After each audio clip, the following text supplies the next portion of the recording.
নমস্কার, আজকের নতুন ভিডিওতে আপনাদের সবাইকে স্বাগত। আগের ভিডিওতে আমি একটা পোর্ট্রেট এঁকে দেখিয়েছিলাম। আজও আমি আপনাদের একটা পোর্ট্রেট এঁকে দেখাচ্ছি। আপনাদের বলতে হবে এটা কার পোর্ট্রেট। প্রথমে আমি ছবিটা পেন্সিল দিয়ে এঁকে নিয়েছি, তারপর একটা লাইট টোন দিয়ে নিয়েছি, তারপর আমি কালো রঙের সাহায্যে চোখটা করে নিয়েছি এবং যেখানে যেখানে গাঢ় রং দেওয়ার প্রয়োজন আছে সেই মতো শেড দিয়ে নেব। এরপর গোঁপদাড়িটা করে নিচ্ছি, যেটা আমার পক্ষে খুবই একটা কঠিন কাজ। আমি কোনো ছবিতেই ঠিকমতো করে গোঁপদাড়িটা করে উঠতে পারি না।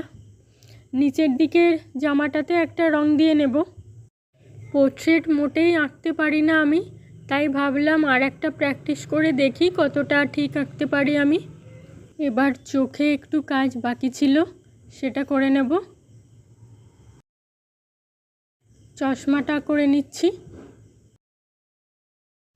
ছবিটা প্রায় কমপ্লিট হয়েই এসেছে, তো শেষ হওয়ার আগে আপনারা তাড়াতাড়ি কমেন্টে বলে দিন এটা কার ছবি এঁকেছি।